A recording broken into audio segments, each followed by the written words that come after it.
We have here with us Mr. Yogi Kapur to deliver his talk on the topic Operating Tier 1 SOC, Learnings and Best Practices. So let me introduce you, sir, to our attendees. Mr. Kapur is the Director of Security Operations Center, Salesforce. He is a thought leader, technologist, and a problem solver within the cybersecurity operations,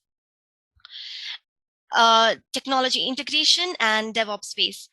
So he comes from a development background and has started his career as a developer and is currently responsible for a team that provides L1 support for Salesforce security operations. We welcome Mr. Kapur to our Amrita InCTF conference. The floor is now yours, sir, and you can present now. Thank you, Purnima. And can you all see my screen? Yes, sir. Clear. Okay.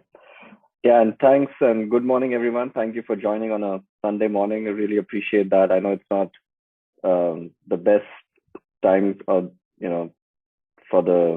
this kind of a talk, but I'm really grateful for Amrita for inviting me and giving me this opportunity.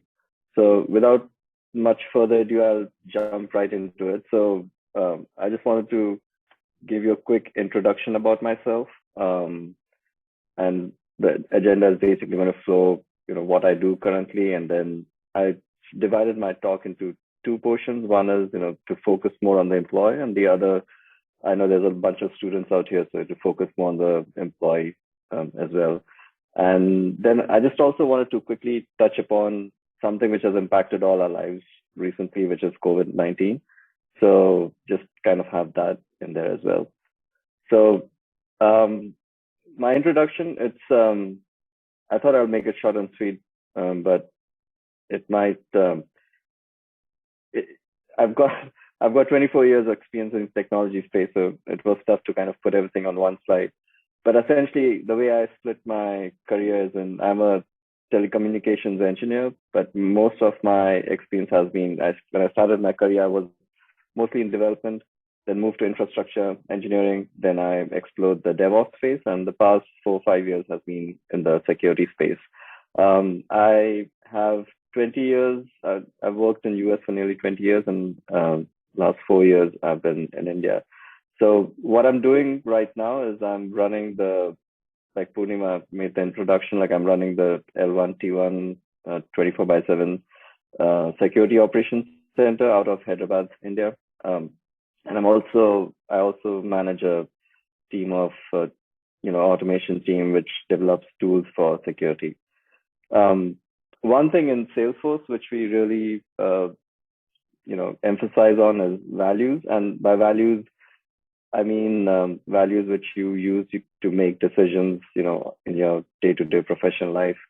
So some of those for me are like clear communication, which is if you've read Brené Brown, it's clear is kind, which basically means you just choose to be much more uncomfortable rather than comfortable when you're dealing with communication, which makes it much easier in the long run.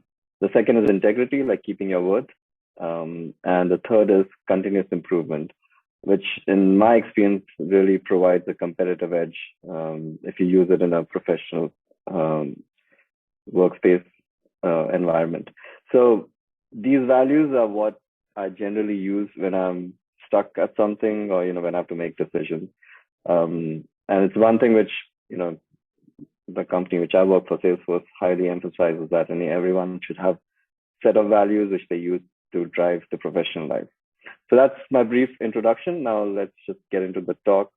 I know a lot of you have ideas about what an internal SOC is.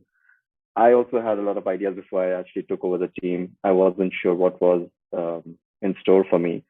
And so what I wanted to do was, I've been managing a team which does this day in, day out for the last 3+ years. So I basically thought maybe it would be a good idea to kind of, give an overview of what my personal experience has been and what's the Salesforce experience has been. Because the reality is that every company has different requirements. So the kind of SOC which I deal with is probably not something which other companies have. depends on the size of the company, depends on what you're trying to achieve, depends on costing. Like there's a whole bunch of issues in, before you want to set up a SOC for your own company. So I'll just focus more on what Salesforce does, or what I've been dealing with the last 3 years. So when we first started, we first wanted to start a SOC in Salesforce. We had basically two models to choose from. One is the follow the sun, which is essentially we have 3 or 4 different regions but spread across the globe, which kind of covers the entire day, like the entire 24 hours. So one is in US, one is in Ireland, Dublin, one is in Australia, Sydney. And so between the 3 of them, you could technically, have something which covers pretty much the 24-hour cycle. But we also were investing heavily in India. So we also wanted something to be based out of India. So one thing we thought was, why not start a 24/7 one site kind of SOC, which would be good to build out, security, Salesforce security in India. It will be kind of like a anchor which we can build around. So we explored both models, and I think the follow the sun was definitely something which a lot of people like prefer, because the employee gets to work regular hours. Like with the one site 24/7, the biggest drawback is you have to have people work the night shift. So let me just go through the follow the sun model. Like, so, the advantages that the employees work regular hours. Handoffs are really critical because every region is very different. Like, so even though you may be part of the same team, the cultural aspect, the aspects of how folks do their day-to-day kind of thing, the processes, best practices, everything kind of differs between each region. So handoffs become really critical to make sure that, things are moving exactly the way they should be. And usually follow the sun model is slightly more expensive to set up, because if you think about it, first of all, you have to have an office in place, you have to have management in place, you have to have, specifically like hiring in place, you have like different rules, laws, government regulations in different regions. So you have to kind of account for all of that. Versus, now coming to the one site, and why we decided to go one site 24/7. There are obviously the biggest advantage I would think is, that employees have to work in rotational shifts. So any kind of shift work gets really tiring, and so the burnout rate is pretty high when you talk about 24/7 kind of work, and it's very hard on the human body. But the advantages are like, there are quite a few advantages as well. Like, so the handoffs are very tight because it's like just basically you're giving it from one shift to the other shift. Because you do rotational shifts, so the load which everyone shares is kind of equitable. Because in like the follow the sun model, most times what happens is like, whichever region is busier, like usually the US region is busier. So the workload in the US time zone is much higher than, for example, like, the European side or the Sydney or APAC side. So that's another thing which 24/7 kind of helps out, is, just equally sharing the workload. There's a strong feeling to belonging in one team. Like, you have common team agreements, you do common events, because you, again, like, everyone goes through the same kind of cycle. So it's much more, the bonding is much more real, I would say. And definitely it's less expensive than the follow the sun, because you're hiring in the same region, you have common leadership, and you just have more control over the setup. So that's the overview. I do want to spend some time on the employer focus, but I know, like, a lot of students are on this call, so I also want to spend a decent chunk of time on the employee. But and this is again based on my personal experience, like, what were the 3 challenges which, when I first took on the team, like, I saw. And once we decided to go with the one site, the first challenge definitely was, how do you deal with the night shift? Like, you need to set up some sort of a process to make sure that things are not as hard on the employees as the night shift kind of brings into place, and not just the night shift, like just the whole rotational shift model. So that was the first challenge we had to kind of struggle to figure out how to take care of. The second one was employee motivation. So like in the abstract, if you see, one of the things you do as part of the tier one SOC is it's a very monotonous queue-based work. So when you're doing something like that, it's very difficult to kind of keep yourself motivated. So I think the second channel was how to keep everyone in that zone and keep them motivated at the same time. It's a very challenging kind of it can become a very stressful environment at times. The challenge three is again it's mostly talent development and career progression. So you have a lot of folks who are like entry level, who are there to build their careers in security, and they're getting a lot of good experience. But at the same time, the work is so challenging that it doesn't allow them the space to grow themselves, to train and develop. So these are the challenges.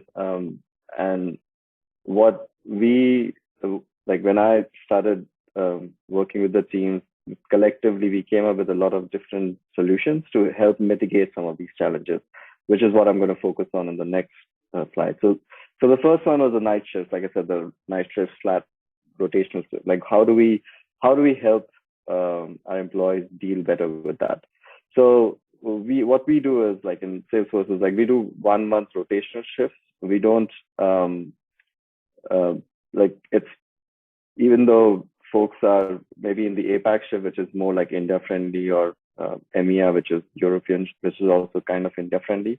We still rotate people because the folks in the night shift can then get a break. Like once they go in the APAC shift, there's lesser amount of traffic in the queue, so it just kind of gives them some bandwidth.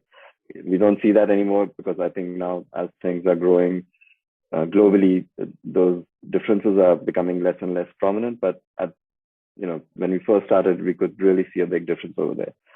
We do also have a very liberal like wellness day policy. Like if folks want to take time off, we have very liberal shift swap policy. Like if you have to do something, you have folks who are always like there to swap shifts with you, and like you can go do your own thing. So that's one thing which we implemented. The other thing which I guess at this point we keep going back and forth, but one thing which is really what we found was really important is adequate staffing. Now, the adequate staffing really depends on each company. For us, it's around like 7 people per shift, and we keep struggling to meet that once in a while because of different reasons. But usually, what we are seeing is that if you have adequate staffing, it gives a lot of support to everyone in the shift. So like you can avoid loneliness, you can share the workload, you can take breaks. There's a bunch of things you can do when you have more people per shift than fewer. There's also, like if you're working a night shift, I'm sure everyone here is familiar with the shift allowance, which is a very standard process. So like for the night shifts, you obviously have a higher shift allowance option. One thing which was something which we've played with, and now it's become like very commonplace, was if the biggest hurdle, I guess, is like when we had before COVID, like when we had the to come to work, just getting up, commuting, waiting for the cab, like coming all the way and then again going back, especially during night shifts, that's really stressful on the human body. So completely getting rid of that overhead by giving work from home options was something also which we played around with.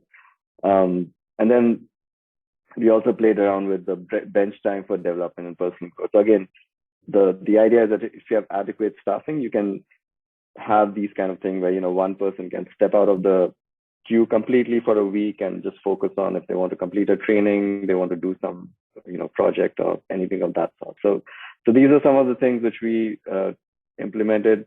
Most of them we are still doing. Some we try. Sometimes if it's not working, we switch to something else. The second thing which we also focused on was how do we increase the morale of the employee. Like I said, it's a very monotonous queue work, but we want to make it much more passionate, much more fun.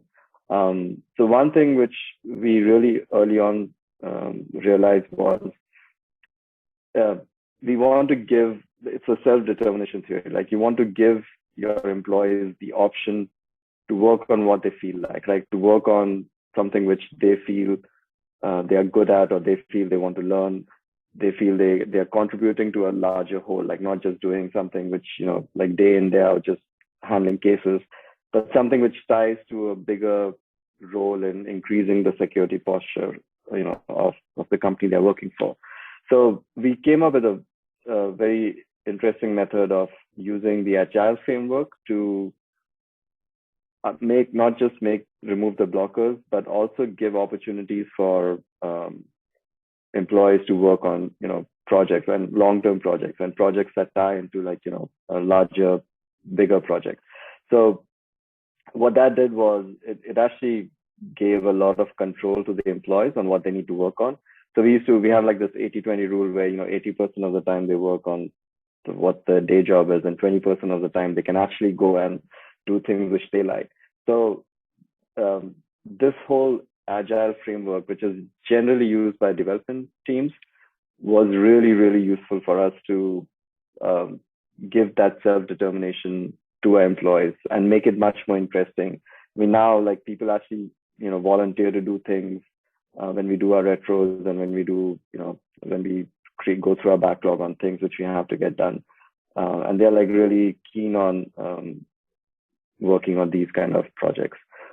We also added a lot of tiered layers within our team. Like not everyone is at the same level of experience, knowledge, and skill.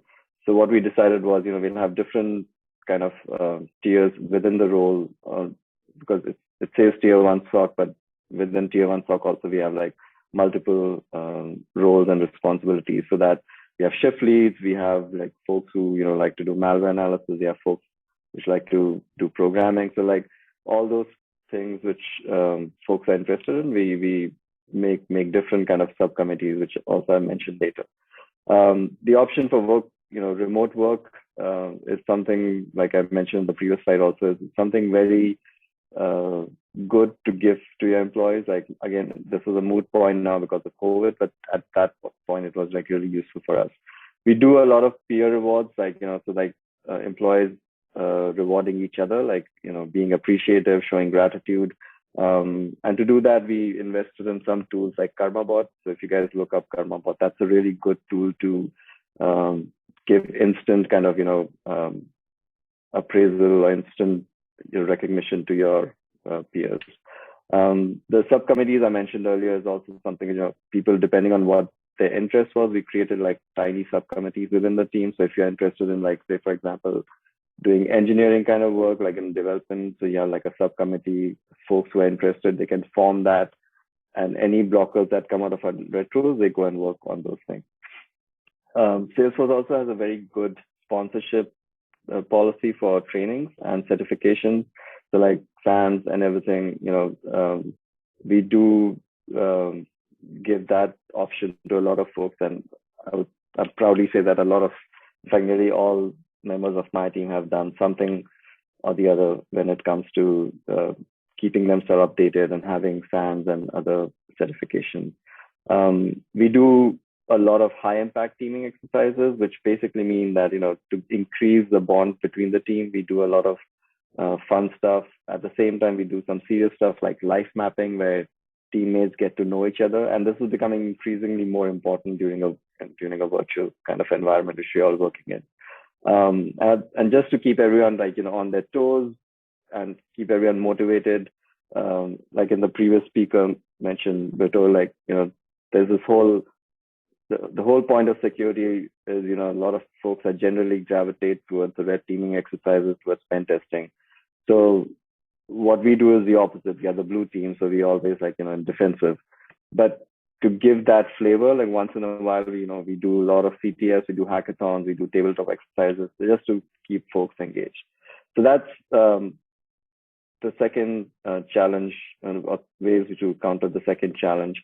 And the third one was, how do we keep developing and retaining the talent? Because one aspect of SOC anywhere is the high burnout rate. Like I said, if you don't do these things, what ends up happening is you'll get into this zone, you'll work on it for a couple of years, and then you just get burnt out because it's just such a uh, you're basically working in the trenches. You're like front line, your first line of defense kind of role.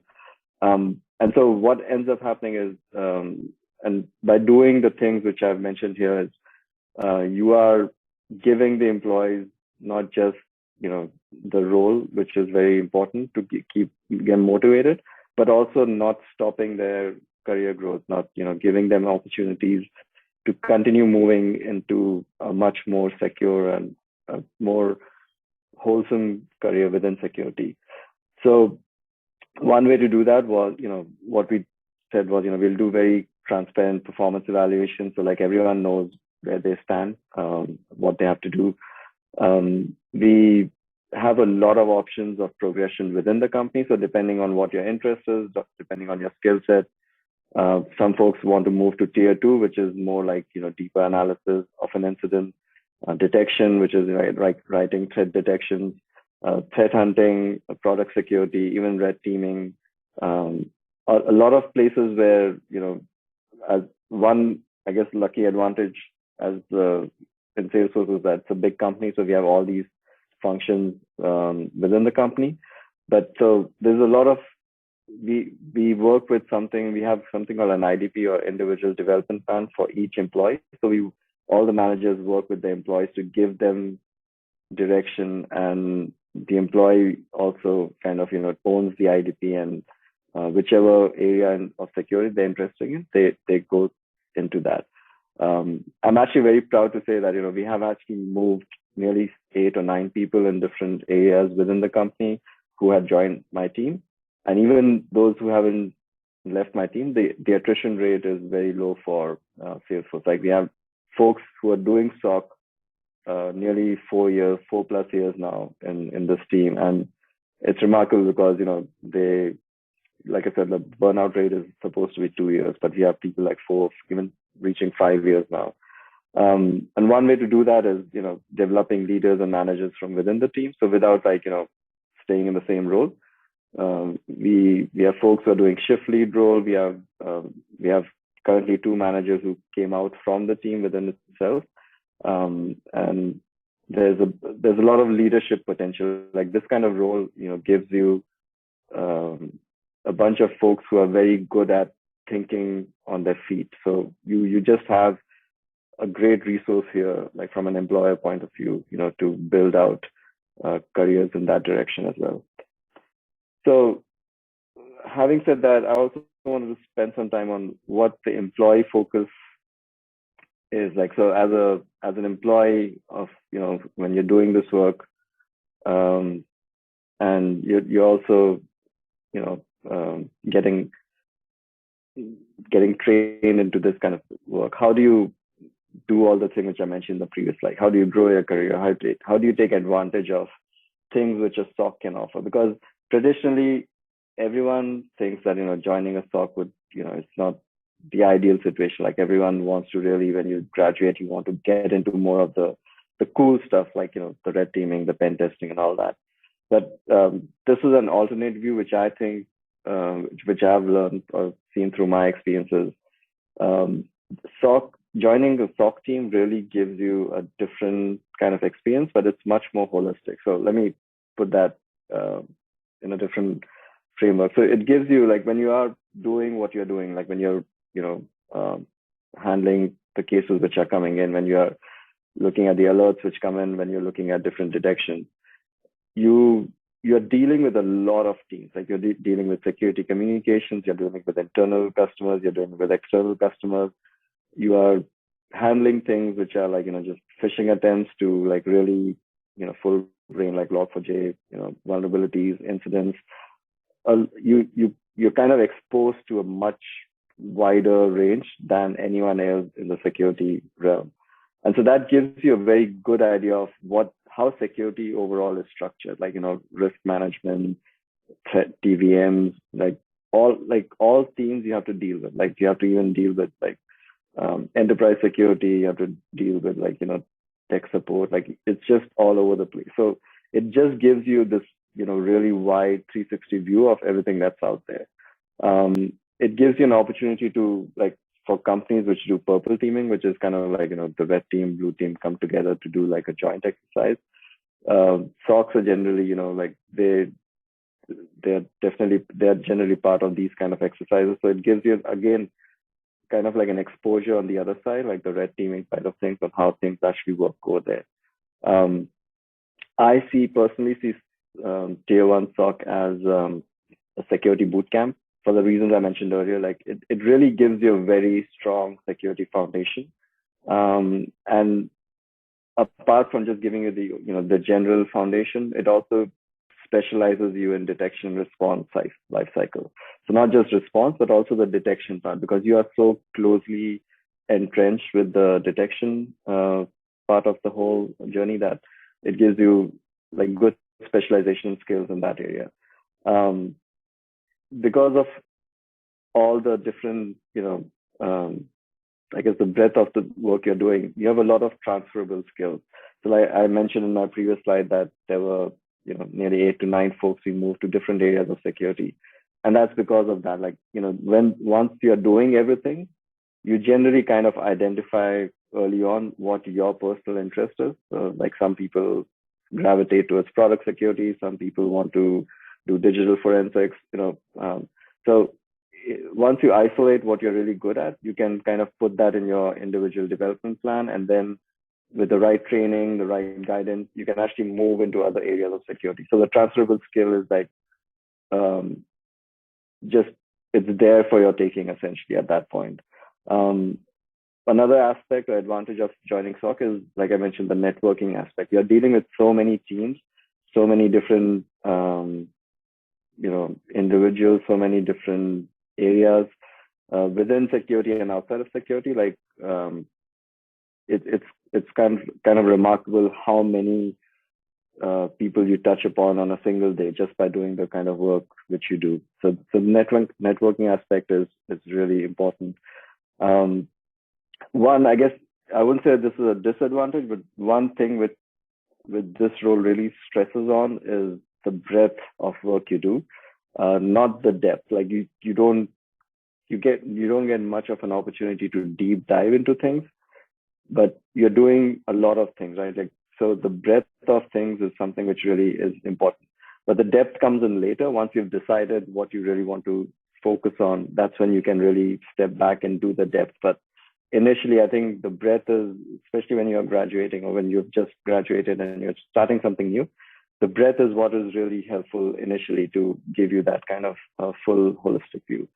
And then the other thing, which it's one of the values which I have, is continuous improvement.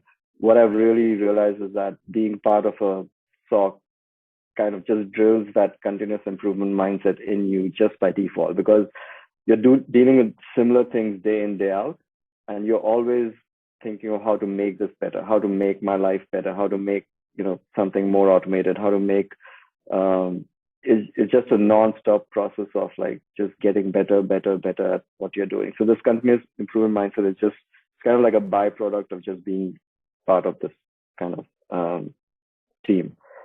And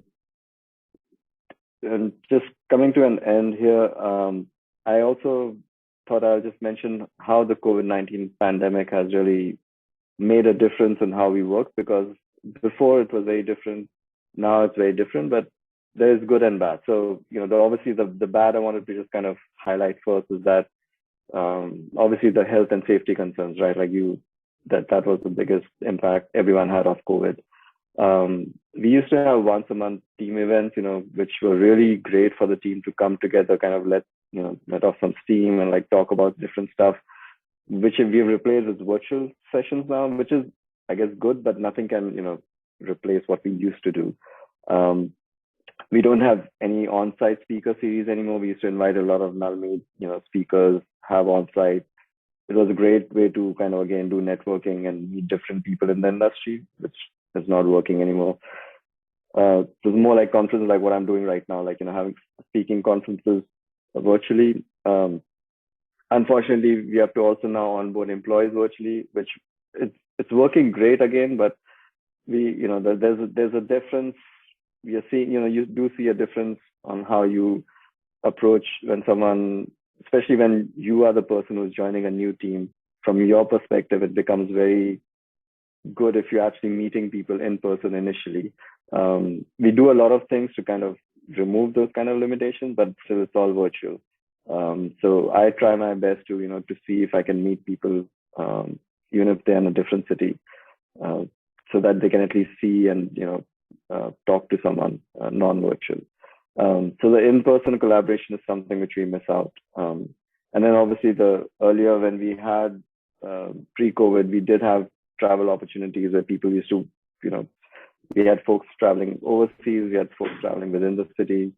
So those are very limited at this point. But there has also been a lot of good which COVID has got us. So one thing has been permanent work from home. It's completely removed, logistic concerns, like, reduced commuting stress. Like I mentioned earlier, there was so much like overhead when you are actually having to travel to a place, and especially when you're working odd shifts. All that has been reduced. Like it's completely, you just wake up, you get yourself ready, and you jump into the queue, and then when you're done, right? So that has definitely made a difference. We've opened up hiring for other locations. Earlier, everyone had to kind of, be in Hyderabad, but now it's more like you can be wherever you want. There's no requirement to be present on site. We came up with a lot of flex teaming agreements. We had teaming agreements before, but now we have flex teaming agreements, which basically means the same thing, that there's no more hard attendance requirements. And whatever things were flexible earlier and liberal, like the swap policy, it's even more easier now. Like it doesn't have to depend on people actually being on site. There was Salesforce did a great thing that we gave like separate home office budget to everyone to set up their work from home capabilities. So that budget has been really useful in just basically setting up your home office. We introduced async week and wellness days, which is, like I was mentioned, the wellness days are days which you can just take a break, like, and async week is a week where you just don't, you do meetings, but you do meetings not in person or on like Zoom calls, but you just do meetings either on Slack or just like on a Google Doc or like on something which you don't have to actually face a person. So that's been really rewarding for people as well. And this is an interesting thing which I noticed was you practically have no employee conflict issues, which basically means I'm not saying we used to have a lot of employee conflict issues, but when everyone comes into a same site, you do have friction once in a while.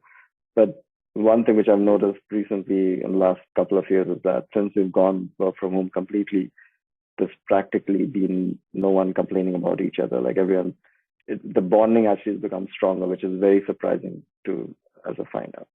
So anyway, so that was my entire talk, and I think I have a couple more minutes. So any questions,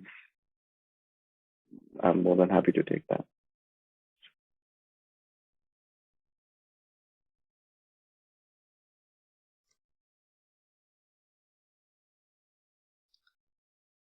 Thank you, sir.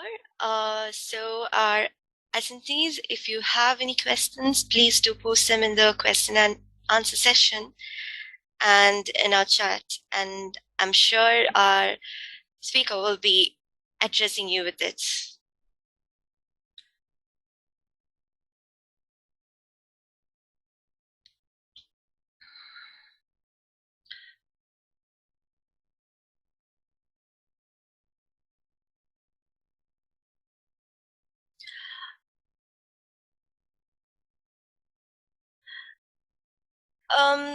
So we have a question.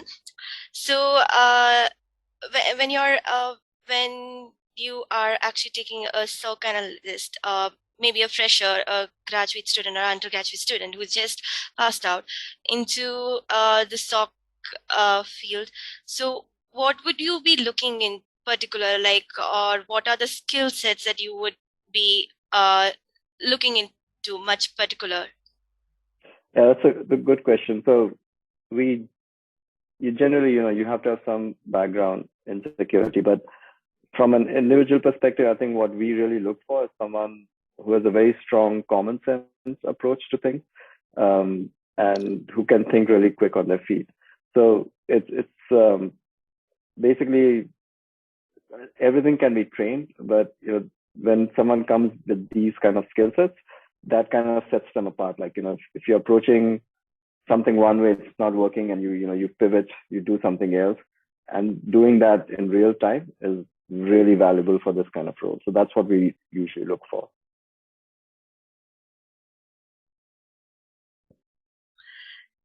Thank you, sir. So, since we don't have any further questions, because I think you had taken a wonderful session, especially when you were highlighting the Tier 1 SOC, and more importantly, the from an employer's perspective, or how to use SOC to drive our career in security field.